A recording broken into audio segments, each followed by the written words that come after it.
कभी ऊंची इमारतों या उन विशाल सस्पेंशन पुलों को देखकर ये ख्याल आया है कि ये बिना टूटे खड़े कैसे रहते हैं। मतलब इतना भारी वजन होता है, गुरुत्वाकर्षण का प्रभाव होता है, फिर भी अपनी जगह से हिलते नहीं है। हाँ, और मजे की बात यह है कि ये कोई जादू नहीं है। ये असल में उन अदृश्य बलों का खेल है जो इन ढांचों के अंदर लगातार हर सेकंड काम कर रहे होते हैं। बिल्कुल। और आज की इस गहन चर्चा में हमारा मिशन यही है। हम मैकेनिक्स और स्ट्रेंथ ऑफ मटेरियल्स के उस हिस्से को डिकोड करने वाले हैं जहां इंजीनियर शियर फोर्स डायग्राम और बेंडिंग मोमेंट डायग्राम बनाते हैं। एसएफडी और बीएमडी। हाँ, और सबसे दिलचस्प बात यह है कि आज हम जिन नोट्स का संदर्भ ले रहे हैं ना, वो सीधे एक इंजीनियरिंग डिप्लोमा के फाइनल एग्जाम की तैयारी से जुड़े हैं। जहां ऐसे सवाल अक्सर सीधे 10 नंबर के लिए पूछे जाते हैं। मतलब ये कोई छोटी बात नहीं है। बल्कि इनके पीछे के विज्ञान को समझेंगे। मैं थोड़ा बीम और लोड के गणित को सामने रखूंगा। और मैं ये सुनिश्चित करूंगी कि इन डायग्राम्स के पीछे का जो असली क्यों है वो पूरी तरह से स्पष्ट हो जाए। तो सबसे पहले एक आसान सा उदाहरण लेते हैं बेसिक कंसेप्ट समझने के लिए। इमेजिन करते हैं एक 4 मीटर लंबी सिंपली सपोर्टेड बीम है। ठीक है, 4 मीटर की बीम। हाँ, और उसके ठीक बीचों बीच मतलब एकदम सेंटर में 20 किलो न्यूटन का एक पॉइंट लोड रखा गया है। एक ही बिंदु पर लगने वाला भारी वजन। अब देखो, क्योंकि ये लोड बिल्कुल बीच में है ना, तो ये स्थिति पूरी तरह से सिमेट्रिकल हो गई। सम्मित हो गई, हाँ। तो इसका सीधा सा मतलब ये है कि बीम के दोनों सिरों पर जहां सपोर्ट्स लगे हैं, वजन एकदम आधा आधा बन जाएगा। तो कुल 20 किलो न्यूटन का जो भार है वो दोनों तरफ 10-10 किलो न्यूटन की प्रतिक्रिया या रिएक्शन में बदल जाएगा। एकदम सही।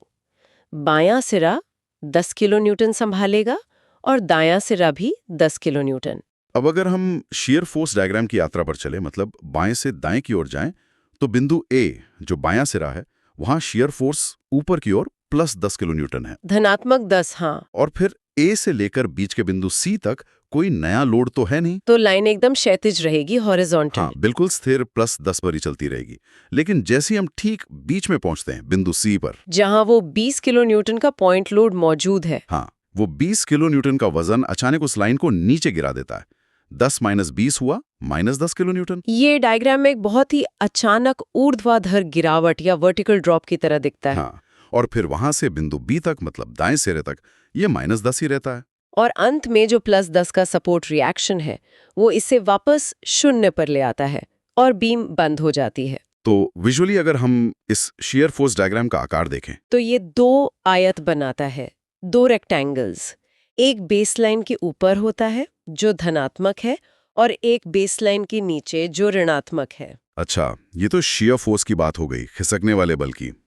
लेकिन बीम के मोड़ने का या बेंडिंग का क्या गणित है? बेंडिंग मोमेंट का विश्लेषण बहुत ही आकर्षक है। सिंपली सपोर्टेड बीम का एक उसूल है कि उसके दोनों सिरों पर मोमेंट हमेशा 0 होता है। दोनों किनारों पर 0। हाँ, और यहीं पर इस पूरी प्रक्रिया का सबसे बड़ा आहा मोमेंट आता है। एक मुख्य नियम है जिसे हमेशा याद रखना चाहिए। वो नियम क्या है? जहां शियर फोर्स अपना चिन्ह बदलता है, मतलब प्लस से माइनस में जाता है, ठीक उसी जगह पर बेंडिंग मोमेंट सबसे अधिकतम होता है, मैक्सिमम होता है। तो हमारे उदाहरण में शियर फोर्स ने चिन्ह बिल्कुल बीच में बिंदु सी पर बदला था। वो वर्टिकल ड्रॉप वहीं तो हुआ था। बिल्कुल। इसलिए इस पॉइंट लोड वाले मामले में बेंडिंग मोमेंट डायग्राम एक त्रिभुज का आकार ले लेता है। एक ट्रायंगल। हाँ, जिसकी ऊंचाई बीच में सबसे ज्यादा होती है, जो बताता है कि बीम के मुड़ने या टूटने का सबसे ज्यादा खतरा बीच में ही है। ये कंसेप्ट तो बहुत साफ हो गया। अब थोड़ा लेवल अप करते हैं।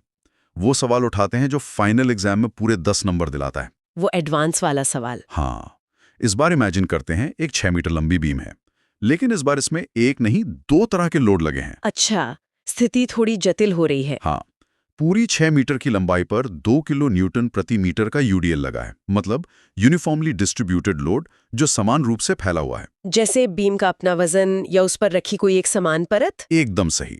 और साथ ही ठीक बीच में 10 किलो न्यूटन का एक पॉइंट लोड भी लगा है। तो ये दोनों का कॉम्बिनेशन हो गया। इस जटिलता को सुलझाने के लिए सबसे पहले हमें कुल भार की गणना करनी होगी। वो कैसे करेंगे? बहुत आसान है। पहले यूडीएल का कुल भार निकालते हैं। 2 किलो न्यूटन प्रति मीटर को 6 मीटर से गुणा करेंगे तो ये हुआ 12 किलो न्यूटन। पॉइंट लोड है 10 किलो न्यूटन का। तो कुल भार हो गया 12 + 10 मतलब 22 किलो न्यूटन। 22 kilo Newton. और क्योंकि ये व्यवस्था भी सिमेट्रिकल है, भार बीच में और एक समान फैला है, तो दोनों सिरों पर रिएक्शन आधा आधा जाएगा। 11-11 किलो न्यूटन का रिएक्शन दोनों सपोर्ट्स पर होगा। अब अगर हम इस नई स्थिति में शियर फोर्स डायग्राम का सफर तय करें तो शुरुआत बिंदु ए पर प्लस 11 किलो न्यूटन से होगी। लेकिन इस बार एक बड़ा बदलाव आएगा। पहले वाले उदाहरण की तरह लाइन सीधी या क्षैतिज नहीं चलेगी, क्योंकि इस बार यूडीएल मौजूद है। बिल्कुल। यूडीएल के कारण हर मीटर पर वजन नीचे की तरफ लग रहा है, तो लाइन तिरछी या इंक्लाइंड हो जाएगी और नीचे की ओर ढलान बनाएगी। तो बाएं सिरे से बीच तक पहुंचते पहुंचते मतलब 3 मीटर की दूरी पर यूडीएल का प्रभाव 11-6 हो जाएगा, तो हम प्लस 5 किलो न्यूटन पर पहुंच जाएंगे। और ठीक वहीं बीच में वो 10 किलो न्यूटन का पॉइंट लोड भी इंतजार कर रहा है, जो अचानक से उस लाइन को नीचे धकेल देगा, +5 से सीधा -5 किलो न्यूटन पर। तो यहाँ शेयर फोर्स ने फिर से अपना चिन्ह बदल लिया और फिर बचे हुए 3 मीटर पर यूडीएल के कारण लाइन फिर से तिरछी होकर नीचे जाती है और -11 किलो न्यूटन तक पहुंच जाती है, जहां दाएं सिरे का सपोर्ट उसे वापस शून्य कर देता है। तो अगर हम इस शेयर फोर्स डायग्राम के आकार को देखें तो इस बार आयत नहीं बने हैं। इस बार 2 समलंब या ट्रेपेजियम बन गए हैं जिनकी रेखाएं तिरछी हैं। और इसका असर बेंडिंग मोमेंट डायग्राम पर कैसा पड़ेगा? यूडीएल की उपस्थिति पूरी तरह से गेम बदल देती है। बेंडिंग मोमेंट डायग्राम अब वो सीधी रेखाओं वाला त्रिभुज नहीं रहा। तो अब क्या आकार लेगा? ये अब एक पैराबोलिक कर्व यानी परवलयाकार वक्र बन जाता है।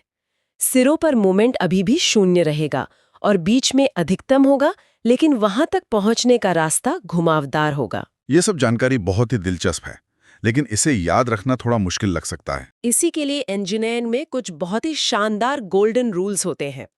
एक तरह की चीट शीट जिसे याद रख लिया तो ये डायग्राम्स बनाना बहुत आसान हो जाता है। तो चलिए इस पूरी चर्चा को उस चीट शीट के रूप में समेटते हैं। पहला रूल, अगर बीम पर कोई लोड नहीं है तो शेयर फोर्स डायग्राम की लाइन कैसी होगी? वो एकदम क्षैतिज या हॉरिजॉन्टल होगी और उसका बेंडिंग मोमेंट डायग्राम तिरछी या इंक्लाइंड लाइन बनाएगा। दूसरा रूल, अगर पॉइंट लोड है तो शेयर फोर्स डायग्राम में अचानक ऊर्ध्वाधर गिरावट या वर्टिकल ड्रॉप आएगा और बेंडिंग मोमेंट डायग्राम इसमें भी तिरछी लाइन ही बनाएगा। और तीसरा रूल जो हमने अभी देखा, अगर यूडीएल है तो यूडीएल के लिए शेयर फोर्स डायग्राम तिरछी लाइन बनाएगा और bending moment diagram parabolic curve हो जाएगा। और मान लीजिए अगर एक और एडवांस स्थिति हो, यूवीएल यानी यूनिफॉर्मली वेरिंग लोड हो, तो क्या होगा? उस स्थिति में गणित एक कदम और आगे बढ़ जाता है। शेयर फोर्स डायग्राम पैराबोलिक हो जाता है और बेंडिंग मोमेंट डायग्राम एक क्यूबिक कर्व बन जाता है। ये गणितीय क्रम वाकई बहुत सुंदर है। अच्छा, नोट्स में एक और बहुत खास टर्म का जिक्र है, पॉइंट ऑफ कॉन्ट्राफ्लेक्चर। ये क्या होता है? ये परीक्षा के लिए बहुत ही महत्वपूर्ण सवाल है। पॉइंट ऑफ कॉन्ट्राफ्लेक्चर वो विशिष्ट बिंदु होता है जहां बेंडिंग मोमेंट अपना साइन बदलता है, मतलब वो धनात्मक से ऋणात्मक की ओर जाता है, शून्य को पार करते हुए। तो निष्कर्ष के तौर पर हम कह सकते हैं कि ये डायग्राम्स, ये एसएफडी और बीएमडी असल में इंजीनियरों को एक तरह की सुपर पावर देते हैं। बिल्कुल, ये डायग्राम्स उन्हें ये देखने की क्षमता देते हैं कि एक ठोस कंक्रीट या स्टील के ढांचे के अंदर वास्तव में क्या चल रहा है, ताकि वो ढांचे टूटने से पहले ही सुरक्षित डिजाइन किए जा सकें। खैर, आज की चर्चा काफी ज्ञानवर्धक रही। हाँ, मैकेनिक्स और एसओएम के बेसिक्स को हमने काफी गहराई से समझा और स्रोत सामग्री में आगे एक बहुत ही रोमांचक झलक दी गई है।